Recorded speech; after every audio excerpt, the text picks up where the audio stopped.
السلام عليكم ورحمة الله وبركاته. إن الحمد لله نحمده ونستعينه ونستغفره ونعوذ بالله من شرور أنفسنا ومن سيئات أعمالنا. من يهده الله فلا مضل له ومن يضلل فلا هادي له، وأشهد أن لا إله إلا الله وحده لا شريك له، وأشهد أن محمدًا عبده ورسوله.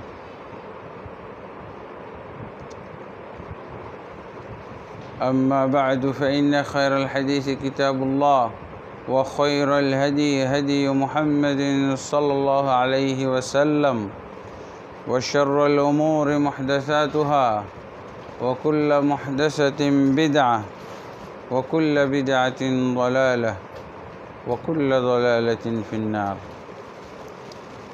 أما بعد، فأعوذ بالله من الشيطان الرجيم. لقد كان لكم في رسول الله أسوة حسنة لمن كان يرجو الله واليوم الآخر وذكر الله كثيرا. وقال سبحانه: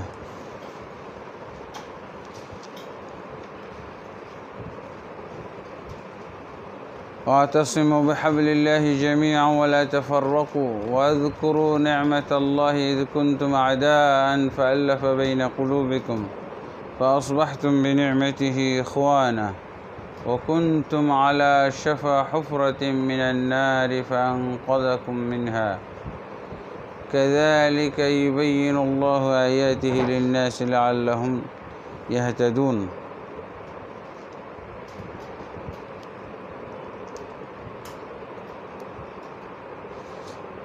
আলহামদুলিল্লাহ,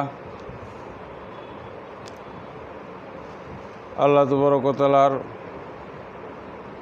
অনেক শুকরিয়া মেহেরবানি যে আজকে আমরা অনেক দিন পর সিরাতুর রাসূল সাল্লাল্লাহু আলাইহি ওয়াসাল্লামের আলোচনার জন্য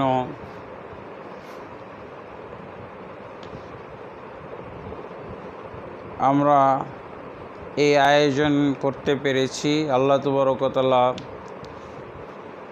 আমাদেরকে কবুল করুন। আস-সিদ্দিক জামে মসজিদের পক্ষ থেকে এই আয়োজন করা হয়েছে। ইতিপূর্বে আমি এই বিষয়ে সিরাতুর রাসূল নবী সাল্লাল্লাহু আলাইহি ওয়াসাল্লামের জীবনচরিত নিয়ে একটি হালাকা করেছিলাম। আমাদের এই হালাকাটা সিরাতুর রাসূলের হালাকা আমরা একটি নির্দিষ্ট কিতাবের অবলম্বনে করব বলে ঘোষণা করেছিলাম। কিতাবটি হচ্ছে আর রাহিকুল মাখতুম। তো আমরা ইতিপূর্বে যে বিষয়ে হালাকা করেছিলাম সেটা হলো নবী সাল্লাল্লাহু আলাইহি ওয়াসাল্লামের সিরাহ বা জীবনচরিত সম্পর্কে কেন জানব, এর গুরুত্ব কী, প্রয়োজনীয়তা কী, এই বিষয়ে আমরা আলোচনা করেছি। তো আজকে আমরা নবী সাল্লাল্লাহু আলাইহি ওয়াসাল্লামের জীবনী আলোচনা করার পূর্বে আরও একটি বিষয় নিয়ে আলোচনা করব।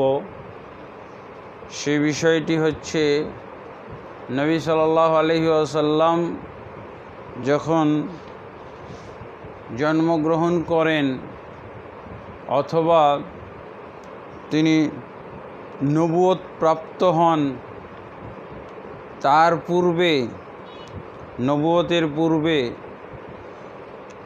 আরবের অর্থাৎ যেই সমাজে উনি জন্মগ্রহণ করেছিলেন, যেই সমাজের উনি সদস্য ছিলেন, সেই সমাজটার কি অবস্থা ছিল সে সম্পর্কে আমরা আজকে জানব ইনশাআল্লাহ। এটা অত্যন্ত গুরুত্বপূর্ণ একটি বিষয়। আর সিরা গ্রন্থ যারা লিখে থাকেন তারা সবাই এই বিষয়টি সম্পর্কে আগে আলোচনা করেন।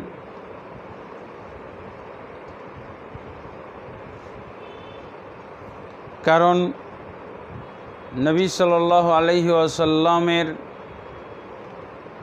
সিরা, তার জীবনী, তার জীবনচরিত, তার আদর্শ, তার দাওয়াত, তাবলীগ, এগুলো জানতে হলে অবশ্যই তার পূর্বের অবস্থা সম্পর্কে আমাদের জানতে হবে। তার পূর্বে বিভিন্ন অবস্থা সম্পর্কে জানার আছে। এক নম্বর বিষয় হলো সেই সময় ধর্মীয় অবস্থা কেমন ছিল, সামাজিক অবস্থা কেমন ছিল, অর্থনৈতিক অবস্থা কেমন ছিল ইত্যাদি। সাধারণত আমাদের নবী মুহাম্মদ রাসূলুল্লাহ সাল্লাল্লাহু আলাইহি ওয়াসাল্লামকে আল্লাহ তাবারক ওয়া তাআলা যে উদ্দেশ্যে প্রেরণ করেছিলেন সেটা হলো ধর্মীয় উদ্দেশ্য। সেই ধর্মীয় উদ্দেশ্য পুরোপুরি তিনি বাস্তবায়ন করতে সক্ষম হয়েছিলেন। তো আমরা যদি আরবদের ধর্মীয় অবস্থা এবং সামাজিক অবস্থা অন্যান্য দিক লক্ষ্য করি তাহলে আমরা দেখতে পাব যে তাদের ধর্মীয় এবং সামাজিক অবস্থা খুবই নাজুক ছিল, অত্যন্ত শোচনীয় এবং অত্যন্ত নৈরাশ্যজনক ছিল।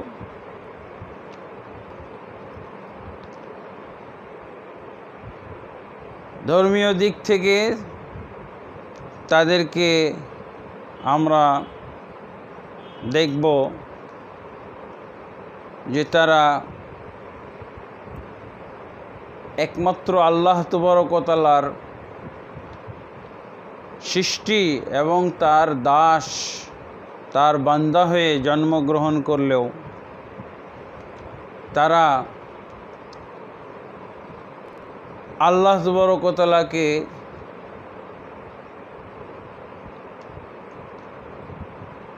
যেভাবে ইবাদত করা, যেভাবে আল্লাহ তাবারক ওয়া তাআলার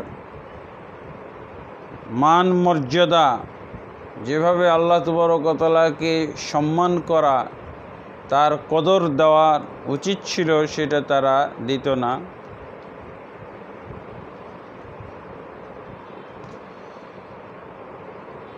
আল্লাহ তাবারক ওয়া তাআলা মানব জাতিকে সৃষ্টি করেছেন একমাত্র তার ইবাদতের জন্য, যেটা আজ-জারিয়াতের মধ্যে আল্লাহ তাবারক ওয়া তাআলা বলছেন, ওমা খলাকতুল জিন্না ওয়াল ইনসা ইল্লা লিয়াবুদুন, আমি জিন এবং ইনসানকে সৃষ্টি করেছি শুধুমাত্র আমার ইবাদতের জন্য।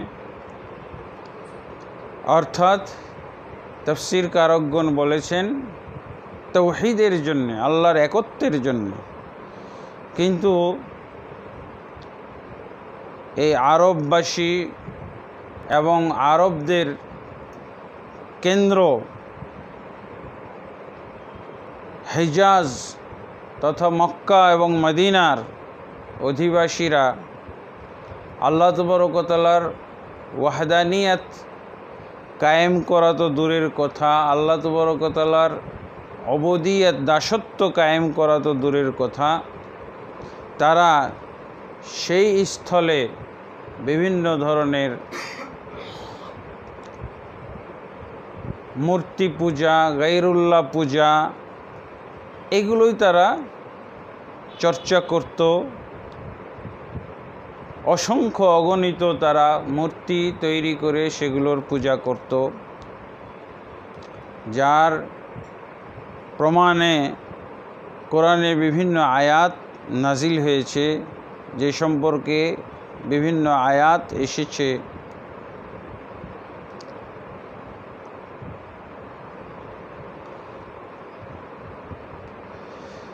আমরা তাওহীদের যেটা প্রাণ কেন্দ্র,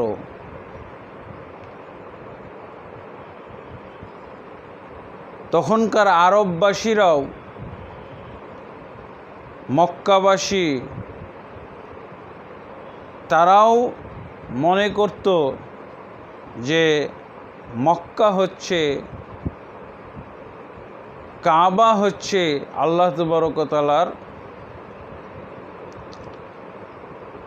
ইবাদতের কেন্দ্রবিন্দু, এবং তারা দাবিও এরকম করত যে তারা এই কাবা বা মসজিদুল হারামকে কেন্দ্র করে দাবি করত যে তারা ইব্রাহিম এবং ইসমাইল নবীর দ্বীনের ধারক বাহক, এই দাবিটা তারা করত।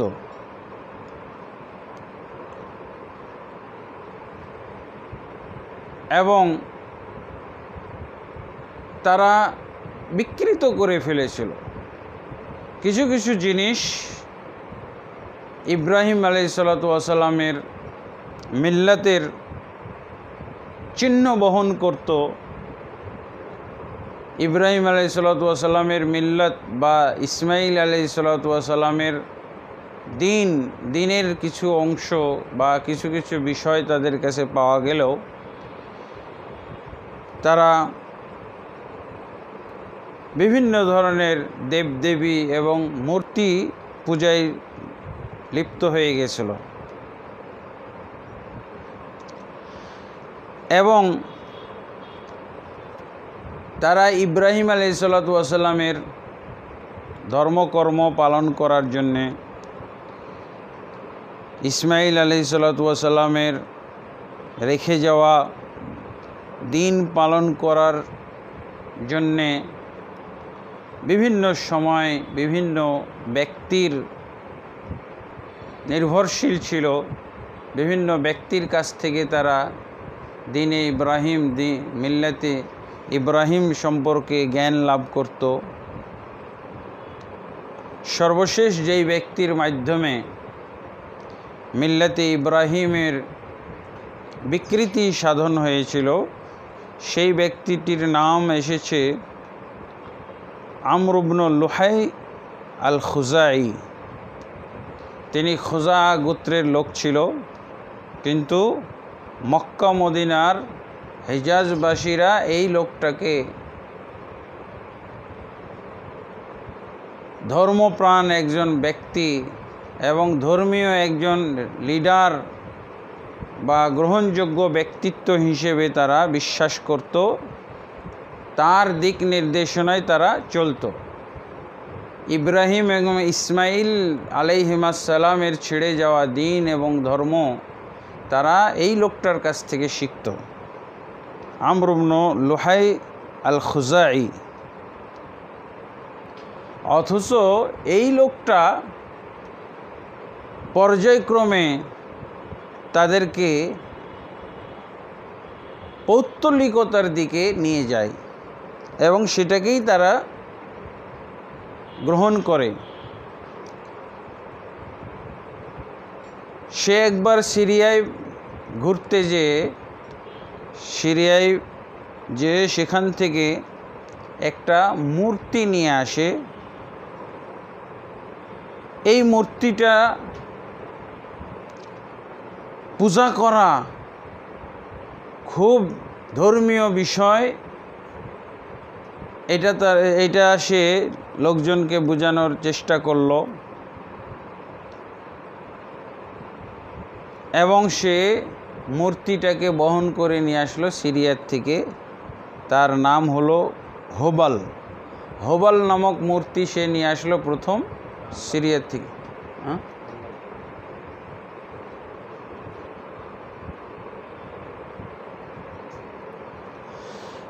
এই মূর্তিটিকে সে কাবা ঘরের একেবারে মধ্যস্থানে স্থাপন করে দিল। আর যেহেতু আরবরা এই লোকটিকে খুবই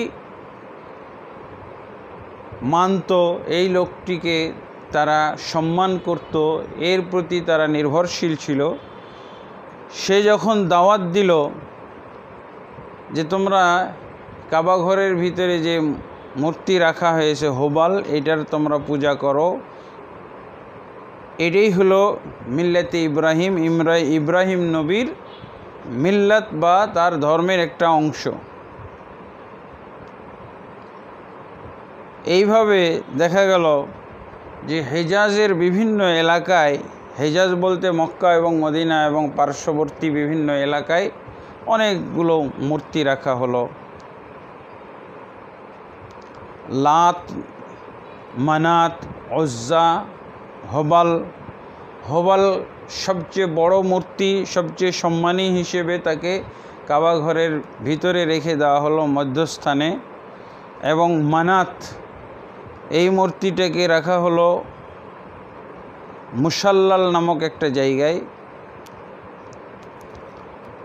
এবং লাত, একে রাখা হলো তায়েফ এলাকায়। উজ্জা, একে রাখা হলো ওয়াদি নখলা নামক একটি জায়গায়। এইভাবে দেখা গেল যে মূর্তি একটার পর একটা খালি বাড়তেই থাকলো, বাড়াইতেই থাকলো।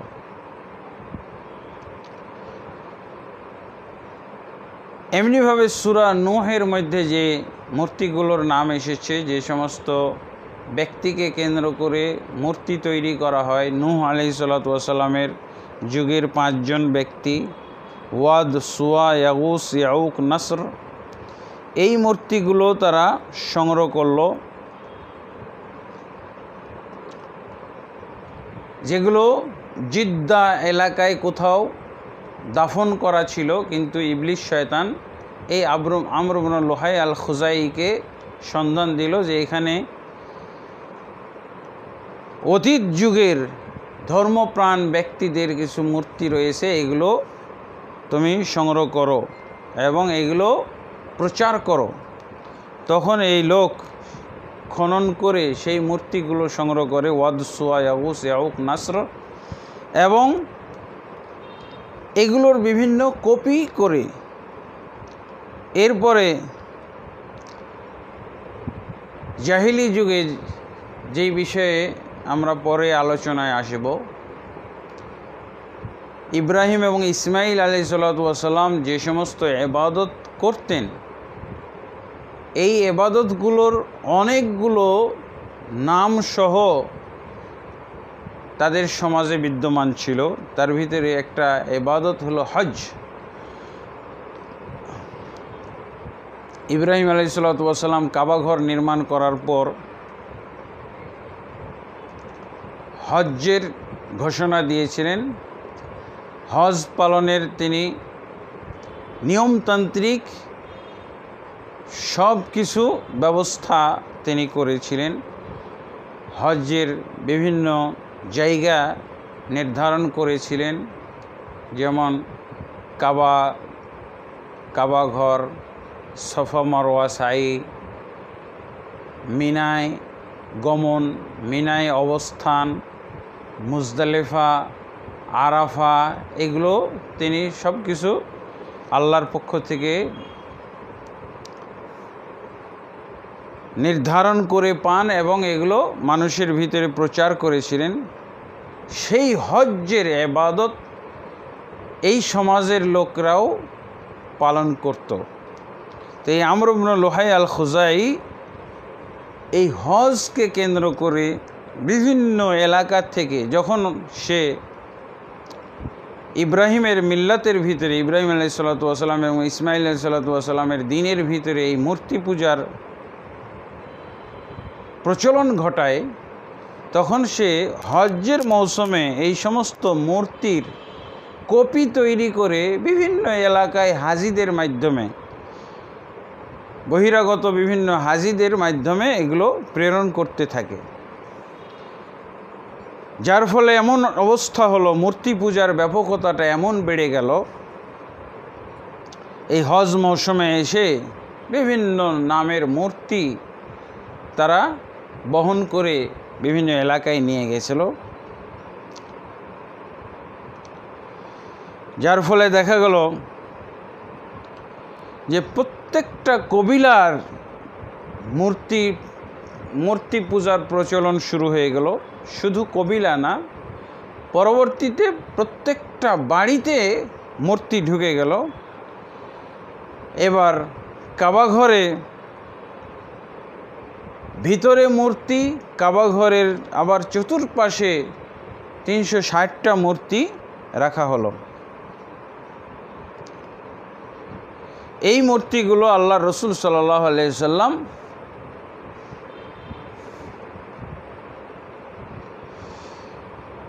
যখন মক্কা বিজয় করেছিলেন তখন এগুলোকে তিনি ভেঙে চুরমার করে দিয়েছিলেন।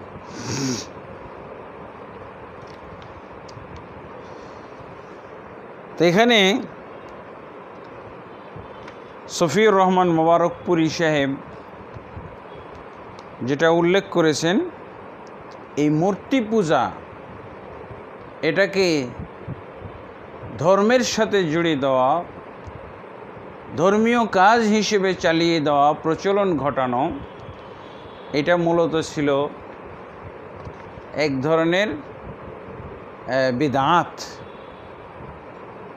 উনি এই নামটাই উল্লেখ করেছেন।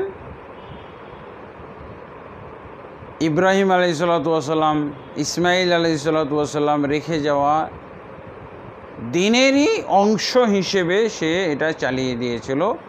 সে এটা মানুষকে বুঝাইতে সক্ষম হয়েছিল। অর্থাৎ এগুলো ভালো কাজ, মন্দ নয় এগুলো, কারণ এগুলো হলো প্রত্যেকটা ওলি আল্লাহ, আল্লাহর নেককার বান্দাদের মূর্তি, তাদেরই প্রতিচ্ছবি। সেগুলোকে ধর্মের অংশ হিসেবে, মিল্লাতে ইব্রাহিমের অংশ হিসেবে সে মানুষকে বুঝাইতে সক্ষম হয়েছিল। এই জন্য উনি এটাকে বলেছেন মা আহদাসাহু আমর ইবনে লুহাই বিদআতুন হাসানা। তিনি বলছেন আমর ইবনে লুহাই আল খুজাই মূর্তি পূজার যে সংযোজন উনি করলেন এটা ছিল বেদাতে হাসানা, মন্দ নয়, ভালো বেদাত, ভালো ধরনের একটা প্রচলন। কারণ এগুলোর সাথে, এই ব্যক্তিগুলোর সাথে, এই ব্যক্তিদের মূর্তির সাথে ইব্রাহিম নবীর ধর্মের একটা সম্পর্ক আছে, বা নবীদের দাওয়াতের একটা সম্পর্ক আছে। সৎ কাজ হিসেবে সে মানুষের কাছে ব্যাখ্যা বিশ্লেষণ করলো। ঠিক আমাদের যুগে দেখা যায় মাজারগুলো সম্পর্কে যেভাবে বলা হয়, মাজারগুলো ভালো কিছু ধর্মীয় বিষয়,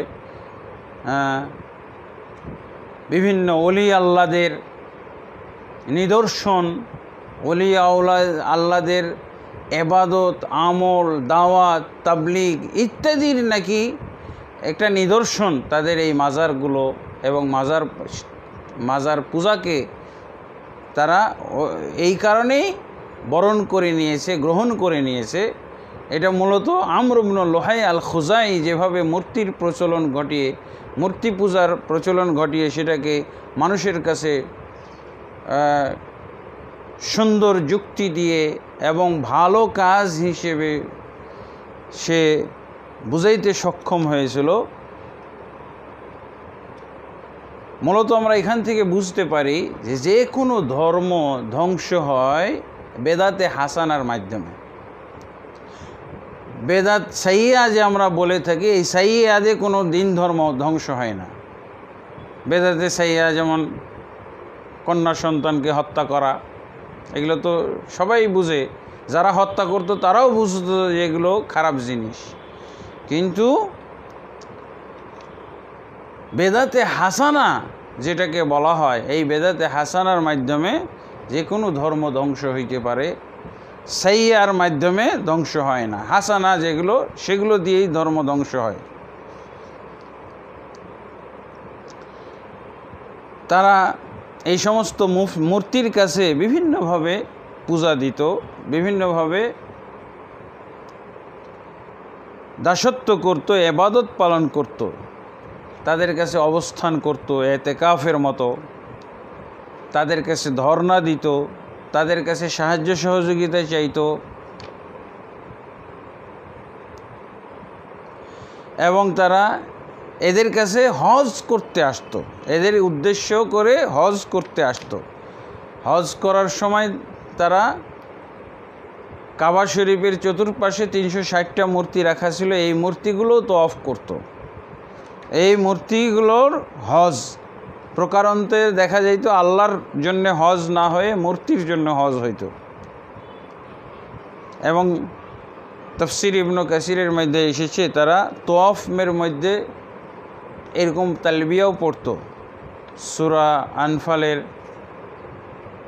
32 নম্বর আয়াতে তাফসীরে পাওয়া যায় যে তারা তালবিয়া পড়তো, তখন এরকম বলতো, লব্বাইক আল্লাহুম্মা লব্বাইক লব্বাইক লা শারীকা ইল্লা শারীকান হুয়া লাক তামলিকুহু ওয়া মা মালাক। অর্থাৎ এই মূর্তিগুলোর দিকে তারা ইঙ্গিত করত, বলছে হে আল্লাহ, আমরা তোমার দরবারে উপস্থিত হয়েছি,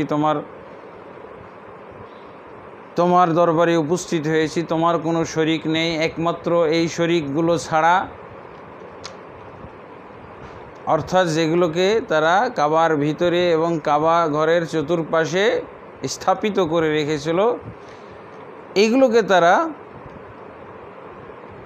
এইভাবে ইস্তিসনা করত, এগুলোকে তারা ছাঁটাই করে নিত। আল্লাহ, তোমার কোনো শরীক নেই, একমাত্র এগুলো ছাড়া, হ্যাঁ, এই শরীকগুলো তোমারই পছন্দনীয় এবং তারা যা কিছুর মালিক তারও তুমি মালিক। এইভাবে তারা হজ করত,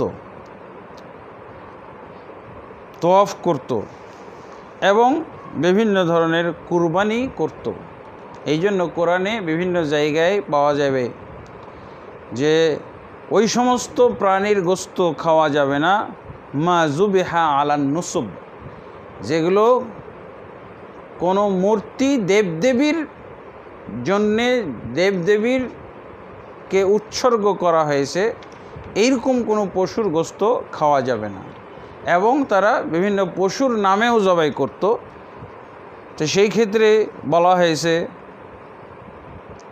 ওয়ালা তাকুলু মিম্মা লাম ইউজকার ইসমুল্লাহি আলাইহি, খবরদার তোমরা ওই সমস্ত পশুর গোশত খাবে না যেগুলোর প্রতি আল্লাহর নাম উচ্চারণ করা হয় না, আল্লাহর নাম জিকির করা হয় না।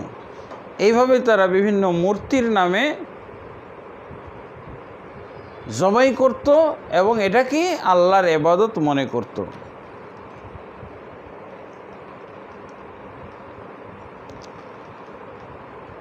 এছাড়াও তারা যেভাবে ইবাদত করত এগুলো সম্পর্কে এসেছে,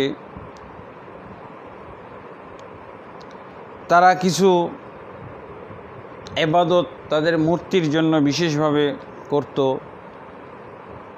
যেমন তাদের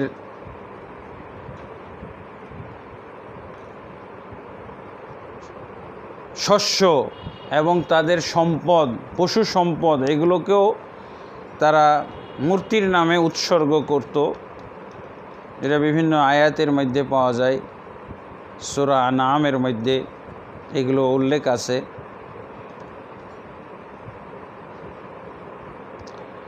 তারা বলতো ওয়াজআলু লিল্লাহি মিম্মা যারা মিনাল হারসি ওয়াল আনআম নসীবান ফাকালু হাযা লিল্লাহি বিজামি ওয়া হাযা লিশুরাকাইনা।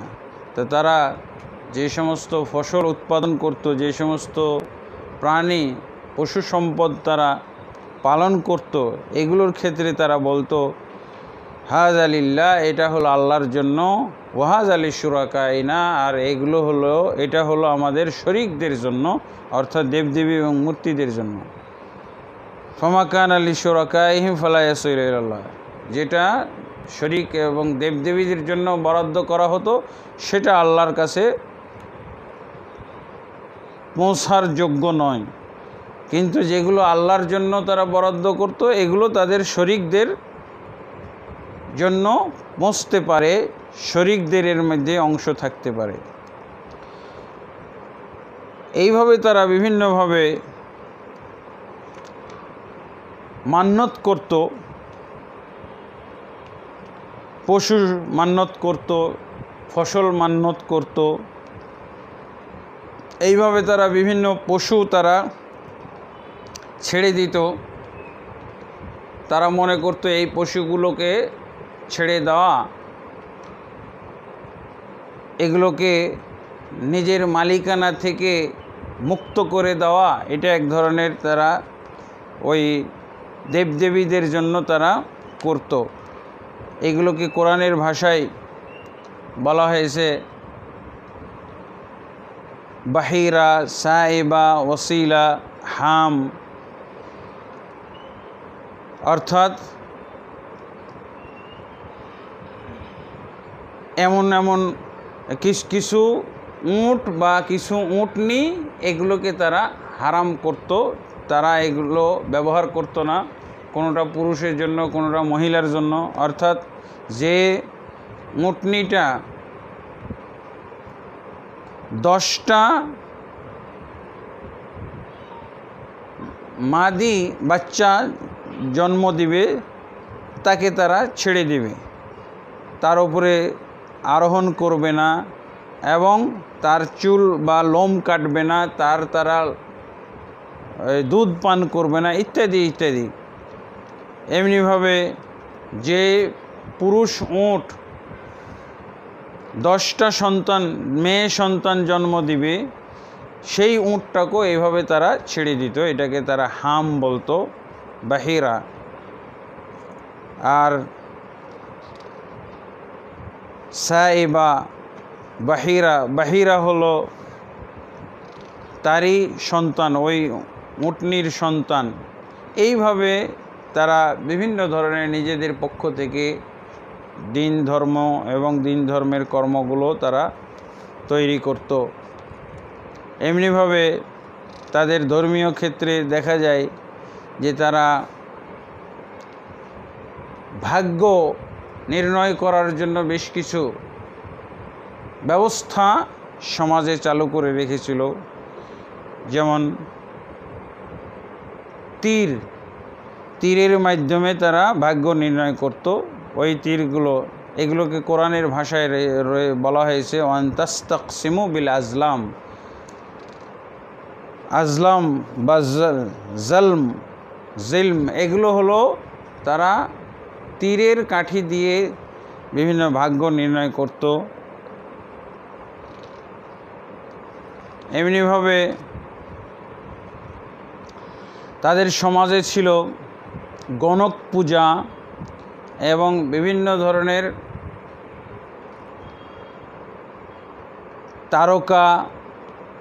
তারকা গণনা করে, নক্ষত্র গণনা করে যারা সমাধান দিত তাদেরও তারা পূজা করত। যারা গায়েবের অদৃশ্যের খবর দিত, বিভিন্ন ধরনের সমাধান দিত গায়েব এবং অদৃশ্যের, এবং তারা পাখি উড়িয়ে ভাগ্য নির্ণয় করত, ইত্যাদি ইত্যাদি। তারা কিছু মাসকে বরকতের মাস মনে করত, সমৃদ্ধির মাস, কল্যাণের মাস। আর কিছু দিন এবং মাসকে তারা অকল্যাণ মনে করত। কিছু পাখিকে তারা অকল্যাণের কারণ মনে করত, মহিলাদেরকে তারা অকল্যাণের কারণ মনে করত। মহিলাদেরকে তারা অকল্যাণ বা অশুভ, অলক্ষণের কারণ মনে করত এবং তারা হুতুম পেঁচা ইত্যাদির পূজা করত ইত্যাদি। তো এগুলোর পাশাপাশি তাদের ভিতরে অনেক ধরনের এবাদতও ছিল, যেই এবাদতগুলো নামের মাধ্যমে বোঝা যায় যে হ্যাঁ এগুলো মিল্লাতে ইব্রাহিমের থেকে গ্রহণ করা। যেমন জাহিলি যুগে বিভিন্ন শিরকি কর্মকাণ্ডর পাশাপাশি তারা বেশ কিছু এবাদত করত, যে ইবাদতগুলোর নাম পাওয়া যাচ্ছে, যেমন আল্লাহর ঘরকে সম্মান করা, আল্লাহর ঘরকে সম্মান করা, আল্লাহর ঘরের তওয়াফ করা, উমরা পালন করা, হজ পালন করা এবং আরাফায় অবস্থান করা, মুজদালিফায় অবস্থান করা এবং হজের ক্ষেত্রে কুরবানি করা,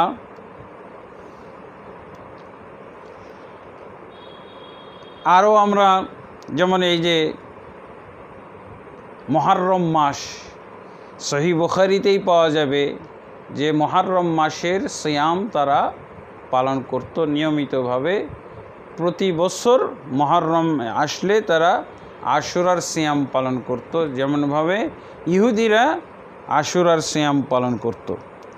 মক্কার কাফেররা আশুরার সিয়াম পালন করেছে এবং আল্লাহ রসুল সাল্লাল্লাহু আলাইহি ওয়াসাল্লাম যখন হিজরত করে মদিনায় গেলেন তখন দেখা গেল মদিনাবাসীরাও আশুরার সিয়াম পালন করতেছে। তো এইগুলো কোথার থেকে তারা পেল? অবশ্যই এগুলো মিল্লাতে ইব্রাহিমের অংশ বিশেষ। আশুরার সিয়ামের ইতিহাস তো আরও পুরানো ইতিহাস। তো এখানে তারা যদিও এবাদতের নামগুলো, এবাদতের এই তালিকাগুলো মিল্লাতে ইব্রাহিমের মধ্যে পাওয়া যায় এবং মুহাম্মদ রাসূলুল্লাহ সাল্লাল্লাহু আলাইহি ওয়াসাল্লাম নবী হওয়ার পর তিনি পর্যায়ক্রমে এই এবাদতগুলো করেছিলেন, এই এবাদতগুলো উম্মতের জন্য তিনি প্রবর্তন করে গেছেন।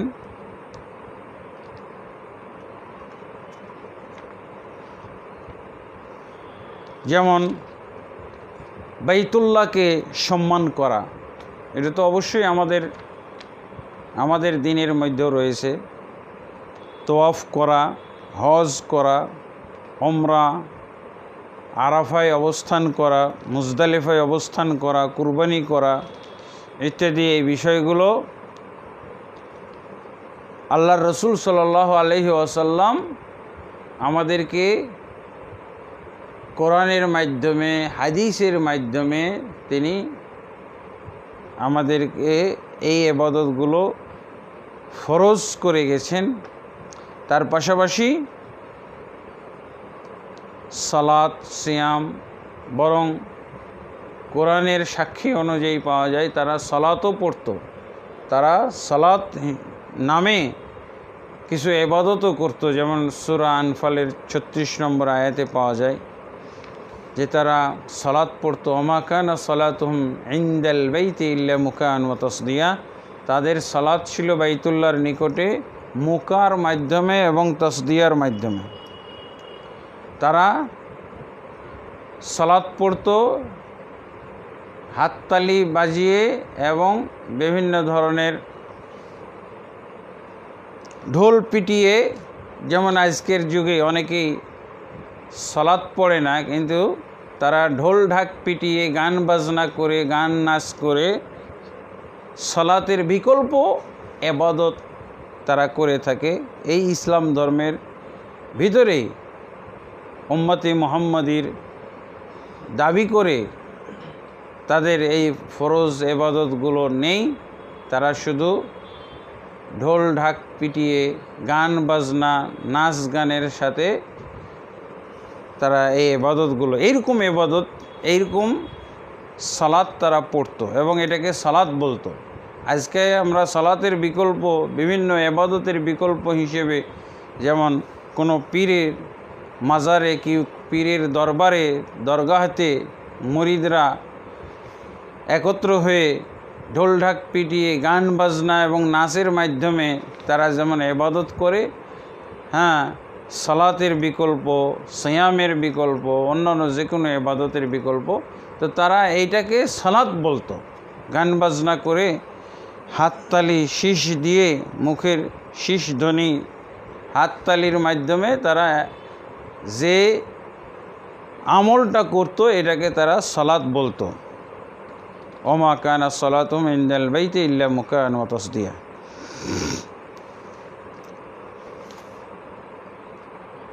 আর তোয়াফ করতো। এই তোয়াফ তো তোয়াফের যে বর্ণনা পাওয়া যাচ্ছে কোরআনে এবং তাফসিরের ভিতরে, তাদের তালবিয়াটা শিরকি তালবিয়া ছিল, অর্ধেক তাওহীদি এবং অর্ধেক শিরকি তালবিয়া ছিল। আর তারা তোয়াফের সময় আল্লাহর কাছে ইস্তেগফারও করত, তোয়াফ করতো আর বলতো গুফরানাকা আল্লাহুম্মা গুফরানাকা, হে আল্লাহ তুমি আমাদের যাবতীয় পাপ রাশিকে ক্ষমা করে দাও, আমাদেরকে পাপ মুক্ত করো, মাফ করে দাও। এভাবে তারা তোয়াফ করত। আর তারা এই সমস্ত ইবাদতের ভিতরে বিভিন্ন ধরনের নতুন নতুন জিনিস সংযোজন করেছিল। যেমন সালাতের ক্ষেত্রে শুনলেন, যেমন তোয়াফের ক্ষেত্রে শুনলেন, হজ্জের ক্ষেত্রে তারা মনে করত যে হজ করলে যারা আরববাসী তাদেরকে, যারা মক্কাবাসী তাদেরকে আরাফাতে যেতে হবে না, তারা মুজদালিফা থেকে ফিরে আসলেই হবে। এই জন্য আল্লাহ তাবারক ওয়া তাআলা সূরা বাকারার 199 নম্বর আয়াতে নবী সাল্লাল্লাহু আলাইহি ওয়াসাল্লামের সেই অনুসারীদেরকে আল্লাহ সতর্ক করে দিয়েছিলেন। নবী মুহাম্মদ সাল্লাল্লাহু আলাইহি ওয়াসাল্লামের প্রতি ঈমান আনার পর এবং তার উম্মতভুক্ত হওয়ার পরও অনেকে মনে করত যে আমরা মক্কাবাসী কুরাইশি, আমাদেরকে আরাফায় যেতে হবে না। তো তাদের এই ভুল ধারণা ভাঙার জন্য আল্লাহ তাবারক ওয়া তাআলা সূরা বাকারার মধ্যে এই আয়াত নাজিল করলেন, সুম্মা আফিদু মিন হাইসু আফাদান নাস। সফিউর রহমান মোবারকপুরী সাহেব তারা যে ইবাদতগুলো করত, এই ইবাদতের মধ্যে বিভিন্ন ধরনের বেদাত মিশ্রণ করেছিল, সেই বেদাতগুলো তুলে ধরেছেন। যেমন হজ পালনের ক্ষেত্রে তারা আরাফায় যেত না, এবং যারা কুরাইশি তারা কোনো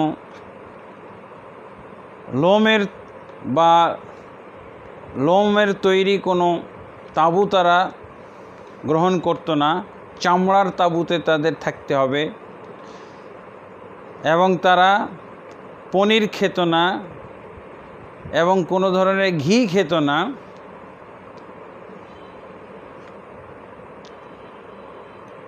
আর তারা মক্কাবাসীরা কিছু তোয়াফের ক্ষেত্রে নিয়ম নীতিমালা দিয়েছিল, সেটা হলো যারা বহিরাগত তোয়াফুল কুদুম, প্রথম তোয়াফ উমরার তোয়াফ করতে হলে অবশ্যই তাদেরকে মক্কাবাসীরা কাপড় সংগ্রহ করে দিবে। মক্কাবাসীদের কাপড়ে যদি তারা তোয়াফ না করতে পারে তাহলে তারা উলঙ্গ হয়ে তোয়াফ করবে, মহিলা এবং পুরুষ সবাই তারা উলঙ্গ হয়ে তোয়াফ করবে।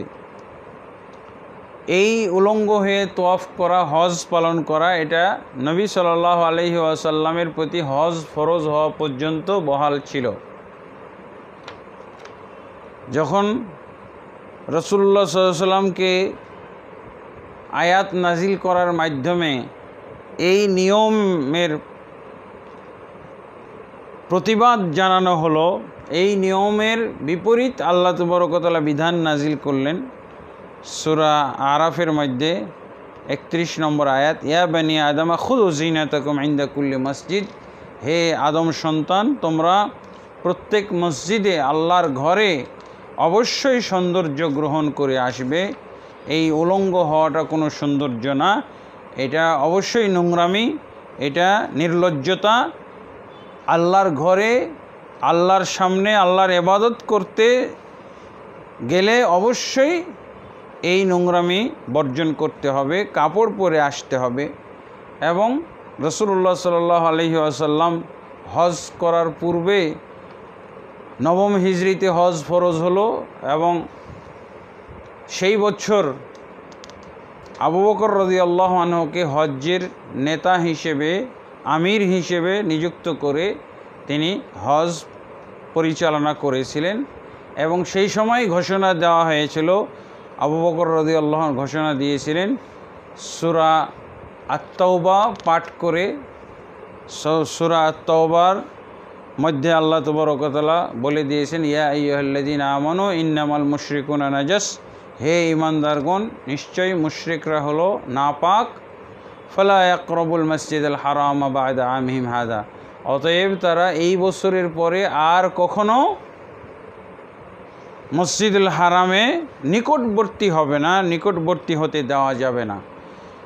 আবু বকর রাদিয়াল্লাহু আনহু নবম হিজরিতে এই নোটিশ দিয়ে দেওয়ার পর আর কোনো কাফের বা মুশরিক তাদের জাহিলি নিয়মে হজ করতে আসে নাই।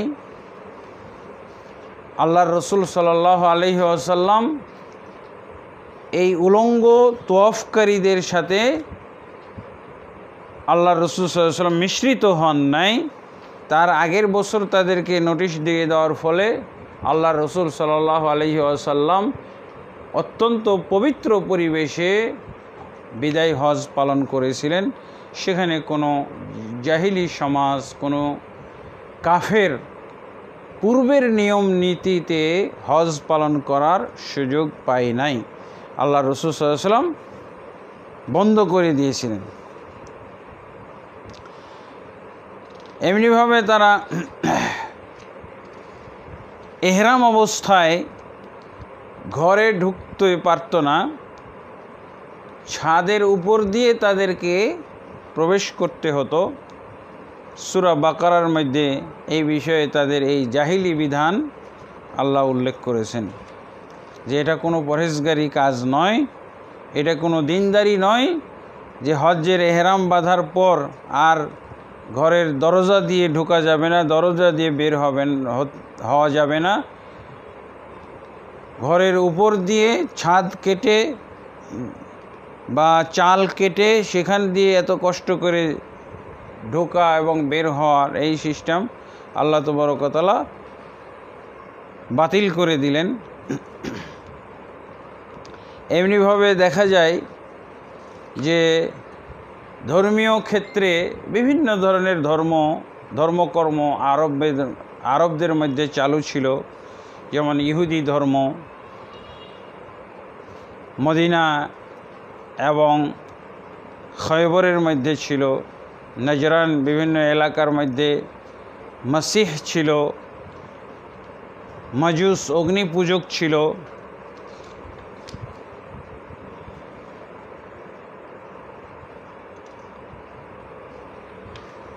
তো আলহামদুলিল্লাহ, রাসূলুল্লাহ সাল্লাল্লাহু আলাইহি ওয়াসাল্লাম আসার পর অন্যান্য ধর্মের লোকদের সবাইকে আল্লাহ রসুল সাল্লাল্লাহু আলাইহি ওয়াসাল্লাম দাওয়াত দিলেন। দাওয়াত দেওয়ার ফলে আল্লাহ তাবারক ওয়া তাআলা এই দাওয়াতে কল্যাণ দান করলেন, বরকত দান করলেন, যার ফলে দেখা গেল যে বিভিন্ন ধর্মের লোকেরা রাসূলুল্লাহ সাল্লাল্লাহু আলাইহি ওয়াসাল্লামের দাওয়াত কবুল করলেন এবং ধর্মীয় ক্ষেত্রে জাহিলিয়াত দূর হয়ে গেল। আল্লাহ তাবারক ওয়া তাআলা সেই কথাটাই সূরা আলে ইমরানের 103 নম্বর আয়াতে উল্লেখ করেছেন। তো সূরা আলে ইমরানের 3 নম্বর আয়াতে আল্লাহ তাবারক ওয়া তাআলা জাহিলি যুগের আরেকটি বিষয় উল্লেখ করেছেন, সেটা হলো তাদের সামাজিক ক্ষেত্রে দ্বন্দ্ব, কলহ, শত্রুতা এবং বিভক্তি। তারা সামাজিকভাবে বিভক্ত ছিল, কবিলায় কবিলায় বিভক্ত ছিল এবং এই বিভক্ত থাকার কারণে তারা পরস্পরে শত্রুতা করত, পরস্পরের ক্ষতি সাধন করত, পরস্পরের সাথে যুদ্ধে লিপ্ত থাকত। বছরকে বছর, যুগ যুগ ধরে যুদ্ধ চলতে থাকত। কিন্তু আল্লাহ তাবারক ওয়া তাআলা মুহাম্মদ রাসূলুল্লাহ সাল্লাল্লাহু আলাইহি ওয়াসাল্লামের মাধ্যমে দ্বীনে ইসলাম, এই তাওহীদের ধর্ম দান করার ফলে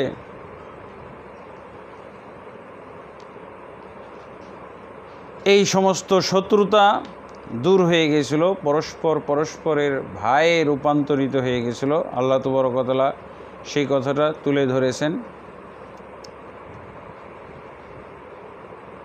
ওয়াজকুরু নি'মাতাল্লাহি আলাইকুম, তোমরা স্মরণ করো সেই সময়ের কথা, আল্লাহ তোমাদেরকে অনুগ্রহ করেছিলেন। আল্লাহর নেয়ামতের কথা স্মরণ করো, তোমাদের প্রতি আল্লাহ কিভাবে অনুগ্রহ করেছিলেন। তোমরা পরস্পরে ছিলে শত্রু, অথচ আল্লাহ তাবারক ওয়া তাআলা তোমাদের অন্তরের ভিতরে পরস্পরের জন্য মিল মহব্বত ঢেলে দিলেন, ফলে তোমরা পরস্পরে ভাই ভাই হয়ে গেলে এবং তোমরা পরস্পরে শত্রুতা করে এবং পরস্পরে বিচ্ছিন্ন হয়ে দলে দলে বিভক্ত হয়ে তোমরা জাহান্নামের একেবারেই দ্বার প্রান্তে চলে গেছিলে। সেইখান থেকে আল্লাহ তাবারক ওয়া তাআলা তোমাদেরকে রক্ষা করেছেন। এইভাবে আল্লাহ তাবারক ওয়া তাআলা তার নিদর্শন দেখিয়ে থাকেন, নিদর্শন প্রকাশ করে থাকেন, স্পষ্ট করে থাকেন, যাতে করে মানুষ হেদায়েত প্রাপ্ত হয়। তো এখানে ধর্মীয় অবক্ষয়ের পাশাপাশি তাদের এই সামাজিক যে অবক্ষয় ছিল, সামাজিক দ্বন্দ্ব, কলহ, বিভক্তি, শত্রুতা, এগুলো আল্লাহ তাবারক ওয়া তাআলা নবী মুহাম্মদ রাসূলুল্লাহ সাল্লাল্লাহু আলাইহি সাল্লামের মাধ্যমে মিটিয়ে দিয়েছিলেন। আর মূর্তি পূজা, দেবদেবী পূজা, এগুলোকে আল্লাহ তাবারক ওয়া তাআলা বিদায়ী হজ্জের সময় রাসূল সাল্লাল্লাহু আলাইহি সাল্লামকে মক্কার উপরে বিজয় দান করে এগুলোকে ধ্বংস করেছিলেন এবং আল্লাহ তাবারক ওয়া তাআলা এর মাধ্যমে হক প্রতিষ্ঠিত করেছিলেন। যা আল হক ওয়া যাহাকাল বাতিল ইন্নাল বাতিলা কানা যাহুকা। তখনই রাসূলুল্লাহ সাল্লাল্লাহু আলাইহি সাল্লাম তিলাওয়াত করেছিলেন, সমস্ত মূর্তি দেবদেবী থেকে মক্কা নগরীকে, কাবা ঘরকে পবিত্র পরিচ্ছন্ন করার পর আল্লাহ রসুল সাল্লাল্লাহু আলাইহি সাল্লাম উচ্চারণ করেছিলেন, যা আল হক ওয়া যাহাকাল বাতিল ইন্নাল বাতিলা কানা যাহুকা। হক এসে গেছে এবং বাতিল, শিরক, কুফরি, দেবদেবী এবং মূর্তি পূজা দূরীভূত হয়েছে। ইন্নাল বাতিলা কানা যাহুকা, নিশ্চয়ই বাতিল এক সময় না এক সময় দূরীভূত হওয়ারই যোগ্য। তো ধর্মীয় ক্ষেত্রে তাওহীদের বিজয় দান করে আল্লাহ তাবারক ওয়া তাআলা শিরক, কুফর এবং শিরক কুফরির যত ওসিলা ছিল, মাধ্যম ছিল, সেগুলোকে আল্লাহ ধ্বংস করেছেন এবং উম্মতের মধ্যে তাওহীদ সৃষ্টি করে, ঐক্য সৃষ্টি করে আল্লাহ তাবারক ওয়া তাআলা সামাজিক ক্ষেত্রে তাদের কলহ, দ্বন্দ্ব, শত্রুতা, মারামারি, হানাহানি, যুদ্ধ, বিগ্রহ, এগুলোকে আল্লাহ তাবারক ওয়া তাআলা বন্ধ করে দিয়েছিলেন।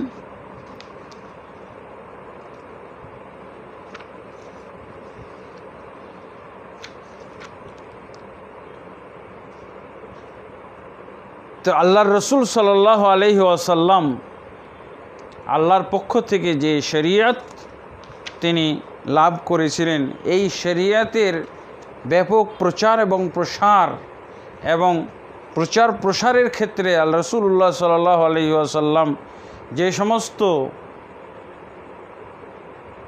কর্মসূচি, যে সমস্ত পদক্ষেপ, যে সমস্ত ব্যবস্থা গ্রহণ করেছিলেন, এগুলোর মাধ্যমে তিনি সফল হয়েছিলেন। অতএব আমাদেরকে, যারা নবীর উম্মত, তাদেরকে অবশ্যই তার জীবনচরিত পড়তে হবে এবং তার জীবনচরিত অনুসরণ করে অবলম্বন করে ইসলামের বাস্তবায়ন, ইসলামের দাওয়াত, ইসলামের প্রচার এবং প্রসার ঘটাতে হবে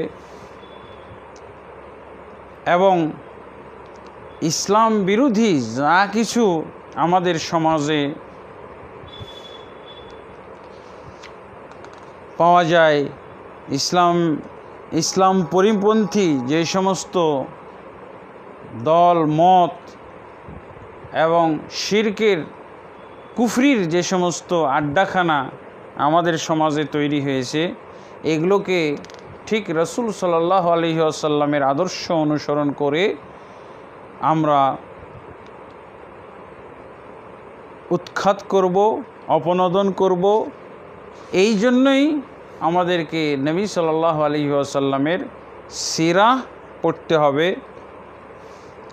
আমরা খুব সংক্ষেপে নবী সাল্লাল্লাহু আলাইহি ওয়াসাল্লামের নবুয়ত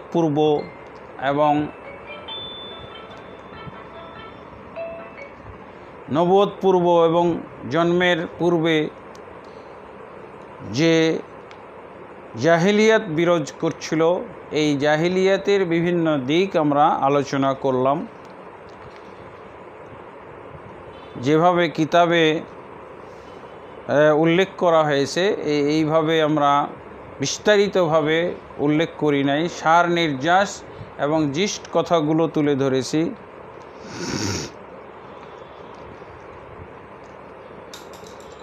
আল্লাহ তাবারক ওয়া তাআলা আমাদেরকে সূরা আহজাবের 21 নম্বর আয়াতে স্পষ্ট করে বলে দিয়েছেন, লাকাদ কানা লাকুম ফি রাসূলিল্লাহি উসওয়াতুন হাসানা।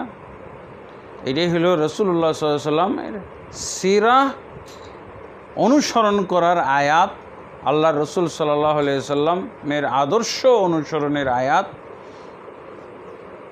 যে আয়াতেরই পূর্ণ ব্যাখ্যা আমরা আর রাহিকুল মাখতুম অবলম্বনে রাসূলুল্লাহ সাল্লাল্লাহু আলাইহি ওয়াসাল্লামের সিরা আলোচনা করব। আমরা বলতে পারি এই আয়াতেরই ব্যাখ্যা বিশ্লেষণ আজকের দর্স এবং পরবর্তী দর্স আমরা দেব। মূলত ইসলামের দাওয়াত, প্রচার, বাস্তবায়ন এবং ইসলাম বিরোধী যা কিছু আছে, সেটা ব্যক্তি হোক, গোষ্ঠী হোক, অনুষ্ঠান হোক, প্রতিষ্ঠান হোক, এগুলোকে আমরা যদি বাধা দিতে চাই, এগুলো যদি বিলুপ্ত করতে চাই, এগুলো যদি আমরা ধ্বংস করতে চাই এবং ইসলামের বিজয় যদি আমরা আনতে চাই, তাহলে অবশ্যই আমাদেরকে রাসূলুল্লাহ সাল্লাল্লাহু আলাইহি ওয়াসাল্লামের সিরাহ বাস্তবায়ন করতে হবে। রাসূলুল্লাহ সাল্লাল্লাহু আলাইহি ওয়াসাল্লামের সিরা আলোচনা করলে অবশ্যই পূর্ব কথা হিসেবে, পূর্বের পরিবেশ হিসেবে এই কথাগুলো আমাদের জানা খুবই জরুরি দরকার ছিল। এরপরে আমরা আজকের এই আলোচনা শেষ করব ওমর ইবনুল খাত্তাব রাদিয়াল্লাহু আনহুর একটা বাণীর মাধ্যমে, উক্তির মাধ্যমে। ওমর ইবনুল খাত্তাব রাদিয়াল্লাহু আনহু বলছিলেন, লা তানকুযান্না উরাল ইসলামি উরওয়াতান ইযা নাশা ফিল ইসলামি মান লা ইয়ারিফুল জাহিলিয়া। ইসলাম তখনই ছিন্ন ভিন্ন হয়ে যাবে, ধ্বংস হয়ে যাবে, যখন এই ইসলামের ভিতরে এমন হতভাগা মুসলমানের জন্ম হবে যারা জাহিলিয়াত কি চেনে না। তো অবশ্যই রাসূলুল্লাহ সাল্লাল্লাহু আলাইহি ওয়াসাল্লামের নবুয়ত প্রাপ্তি, রাসূলুল্লাহ সাল্লাল্লাহু আলাইহি ওয়াসাল্লামের রিসালাত প্রচার, দ্বীনের প্রচার, ইসলাম শরীয়তের প্রচার কিভাবে করেছিলেন, কোন নিয়মে করেছিলেন, এগুলো জানতে গেলেই তার পূর্বে অবশ্যই আমাদেরকে জাহিলিয়াত সম্পর্কে জানতে হবে। সেই যুগের ধর্মীয় ব্যবস্থা ধর্মীয় অবস্থা সম্পর্কে জানতে হবে। অন্যথায় ওমর ইবনে খাত্তাব রাদিয়াল্লাহু আনহুর এই উক্তি অনুযায়ী আমাদের জন্য ইসলাম বুঝাই সঠিক হবে না, শুদ্ধ হবে না। কারণ রাসূলুল্লাহ সাল্লাল্লাহু আলাইহি ওয়াসাল্লাম জাহিলিয়াতকে হটিয়ে ইসলাম স্থাপন করেছিলেন। এই কারণে আমাদেরকে জাহিলিয়াত সম্পর্কে এই ধারণাটুক নেওয়া জরুরি। তাই এই আলোচনাটা আমরা করলাম অতি সংক্ষেপে। ইনশাআল্লাহ এরপরে আমরা আলোচনায় যাব রাসূলুল্লাহ সাল্লাল্লাহু আলাইহি ওয়াসাল্লামের জীবনী, তার জন্ম, তার বৃত্তান্ত এবং তার জীবনে বিভিন্ন ধরনের যে যুদ্ধ বিগ্রহ, সেগুলো আলোচনা করব পর্যায়ক্রমে। তার জীবনে যা কিছু ঘটেছিল এবং যা কিছু আল্লাহ তাবারক ওয়া তাআলা ঘটিয়েছেন, সব কিছুই আমাদের জানতে হবে। আর এই জানার ভিতরে আমাদের জন্য শিক্ষা রয়েছে, আমাদের জন্য কল্যাণ রয়েছে। আল্লাহ তাবারক ওয়া তাআলা আমাদের সকলকে রাসূলুল্লাহ সাল্লাল্লাহু আলাইহি ওয়াসাল্লামের জীবনচরিত থেকে পূর্ণাঙ্গ দিন, সঠিক দিন গ্রহণ করার তৌফিক দান করুন। আল্লাহুম্মা আমিন। আস্তাগফিরুল্লাহ লি ওয়া লাকুম ওয়া লিসাইরিল মুসলিমিন ফাস্তাগফিরুহু ইন্নাহু হুয়াল গফুরুর রহিম।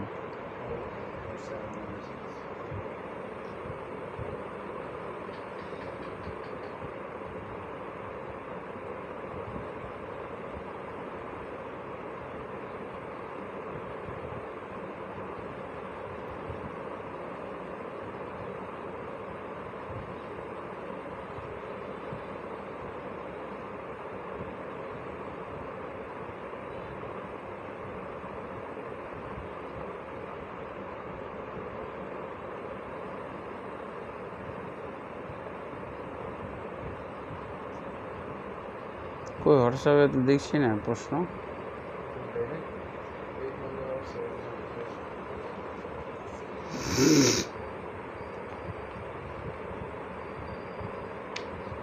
আছে?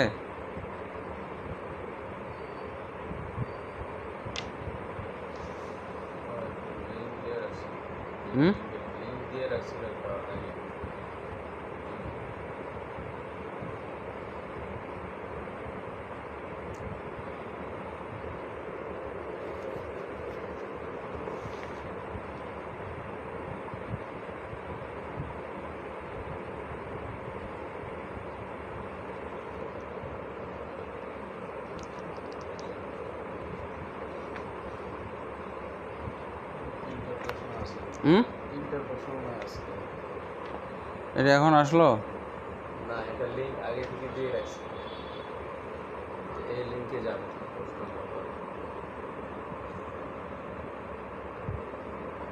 এইটা আলহামদুলিল্লাহ, আমরা আলোচনার পর প্রশ্নোত্তর পর্বে যাচ্ছি।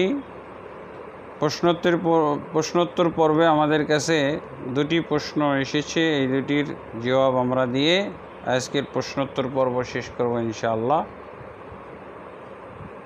একটি প্রশ্ন হলো, অমুসলিমদের তালবিয়া কি ছিল? অমুসলিম অর্থাৎ রাসূল সাল্লাল্লাহু আলাইহি ওয়াসাল্লামের পূর্বে জাহিলি সমাজের লোকেরা ইব্রাহিম ইসমাইলের মিল্লাতের অংশ হিসেবে তারা হজ পালন করত এবং হজ্জের নিয়মের মধ্যে একটি নিয়ম হলো তালবিয়া পাঠ করা। তারা তালবিয়া পড়ত। সেই তালবিয়াটা প্রথম আমাদের ইসলামের তালবিয়া, নবী সাল্লাল্লাহু আলাইহি ওয়াসাল্লাম যে তালবিয়া শিক্ষা দিয়েছেন সেই তালবিয়ার সাথে মিল আছে। আমরা পড়ি লব্বাইক আল্লাহুম্মা লব্বাইক, লব্বাইক লা শারীকা লাকা লব্বাইক, ইন্নাল হামদা ওয়ান নি'মাতা লাকা ওয়াল মুলক লা শারীকা লাক।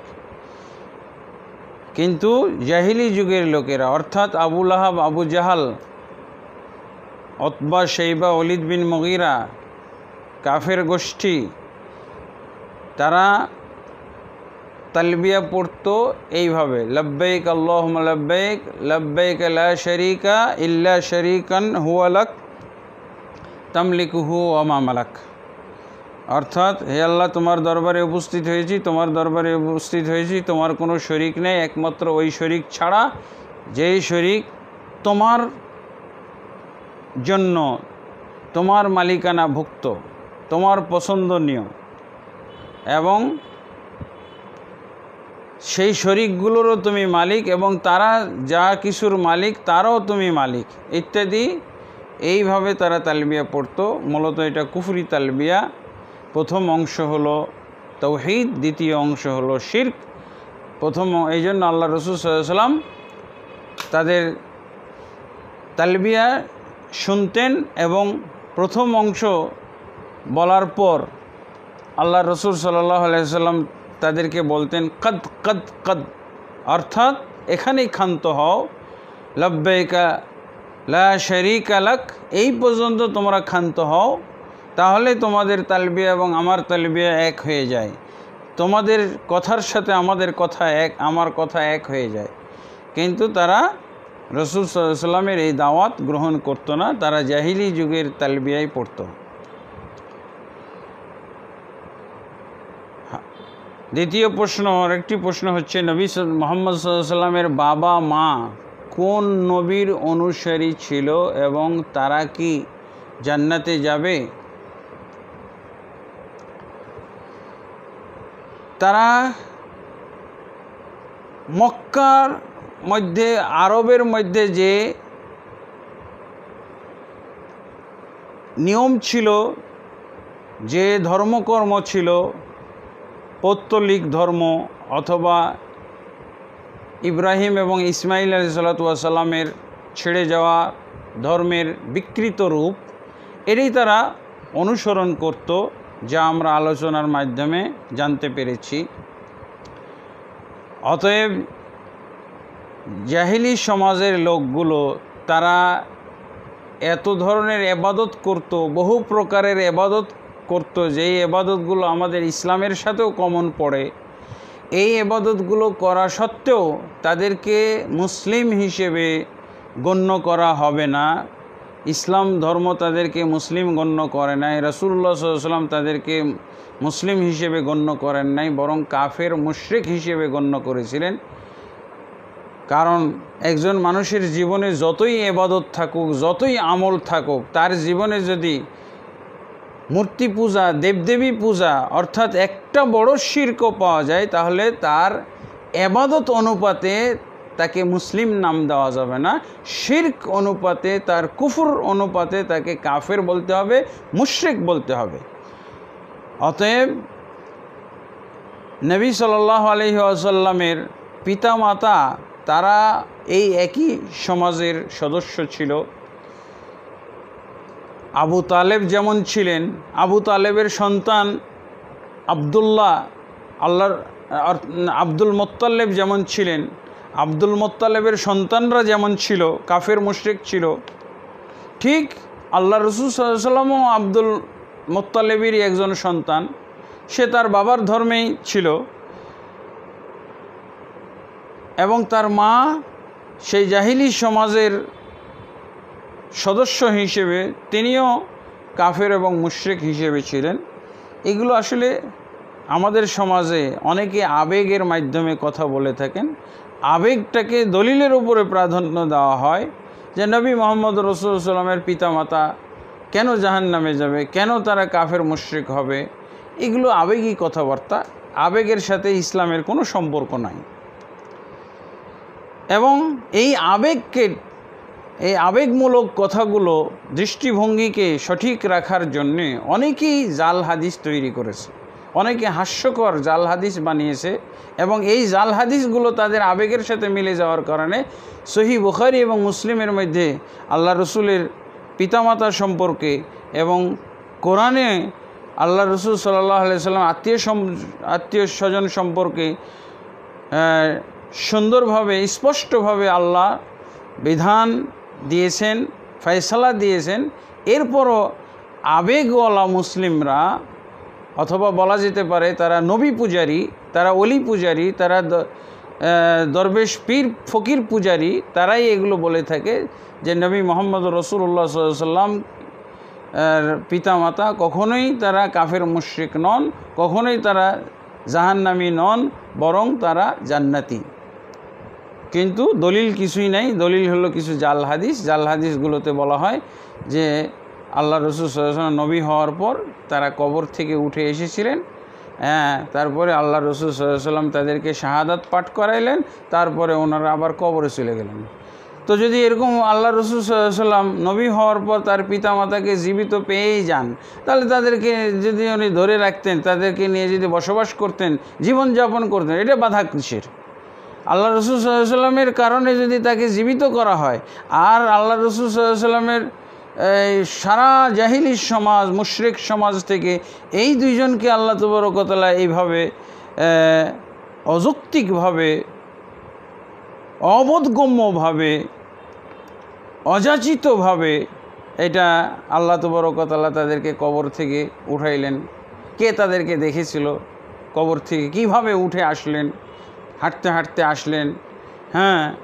তারা কি অবস্থায় ছিলেন? কাপড় পরা ছিলেন না ও কাপড় পরা ছাড়া ছিলেন?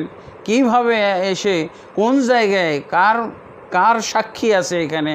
কোন সহিহ হাদিসে পাওয়া গেল? এগুলো সব জয়ীফ জাল হাদিস। যারা এই হাদিস বলে, এটা হাদিস যেমন জাল, তেমন ব্যক্তি হিসেবে আমরা মনে করি তারা বিবেকশূন্য। একজন শিশুও, একজন পশুও এই ধরনের বক্তব্য বিশ্বাস করতে পারে না। এটা না যুক্তিতে ধরে, না দলিলে আছে। এগুলো হলো যুক্তিকেও কলঙ্কিত করা, দলিলকেও কলঙ্কিত করা। তা আমি আশা করব যারা আবেগ আপ্লুত হয়ে এই ধরনের কথাবার্তা বলেন তারা বিরত হবেন। কারণ সহিহ মুসলিমের মধ্যে স্পষ্ট ফয়সালা এসে গেছে। আল্লাহ রসুল সাল্লাল্লাহু আলাইহি ওয়াসাল্লাম নিজে বলে দিয়েছেন, আমার পিতা জাহান্নামী। অতএব রসুলের সাক্ষীর পর আর কোনো ব্যক্তির জাল জয়ীফ হাদিস, আর কোনো ব্যক্তির পণ্ডিতি কথাবার্তা, এগুলো আমরা আমলে নেব না এবং ভ্রুক্ষেপ করব না। এগুলোকে আমরা দেওয়ালে ছুঁড়ে মারব, এগুলোর কানাকড়িও আমরা মূল্যদান করব না। রাসূলুল্লাহ সাল্লাল্লাহু আলাইহি ওয়াসাল্লাম স্পষ্ট বলে দিয়েছেন সহিহ মুসলিম শরীফ হাদিস যে আমার পিতা জাহান্নামে, আমার পিতা এবং তোমার পিতা উভয়ই জাহান্নামে। এটা শুধু নবীর ক্ষেত্রে না, নূহ নবীর সন্তান ইব্রাহিম আলাইহিসসালাতু ওয়াস সালামের পিতা, তার আত্মীয় স্বজন, তারপরে লূত আলাইহিসসালাতু ওয়াস সালামের স্ত্রী। এগুলো তো স্পষ্ট কোরআনের বর্ণনা। ওখানে কি আমরা আবেগ দিয়ে বলবো, কোরআন বিরোধী কথাবার্তা বলবো? নবীর আত্মীয় সম্পর্কে যেমন আল্লাহ স্পষ্ট কোরআনে জানিয়েছেন, ঠিক ইব্রাহিম নবীর আত্মীয় তার পিতা সম্পর্কে জানিয়েছেন, নূহ নবীর সন্তান সম্পর্কে জানিয়েছেন, লূত আলাইহিসসালাতু ওয়াস সালামের স্ত্রী সম্পর্কে জানিয়েছেন। অতএব আল্লাহ তাবারক ওয়া তাআলার আচরণ প্রত্যেক নবীর সাথে একই রকম আচরণ আল্লাহ তাবারক ওয়া তাআলা করেছেন এবং করবেন, করারই কথা। আল্লাহ তাবারক ওয়া তাআলার কাছে কোনো পার্সিয়ালিটি নাই। আশা করি আমরা এই উত্তর থেকে আসল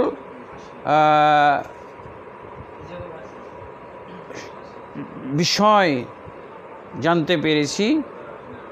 এটাই হলো প্রকৃত অর্থে দলিল ভিত্তিক উত্তর। আল্লাহ তাবারক ওয়া তাআলা এই উত্তর উপরে আমাদেরকে আমল করার তৌফিক দান করুন, বিশ্বাস করার তৌফিক দান করুন। আল্লাহুম্মা আমিন। আস্তাগফিরুল্লাহ লি ওয়া লিসাইরিল মুসলিমিন ফাস্তাগফিরুহু ইন্নাহুল গফুরুর রহিম।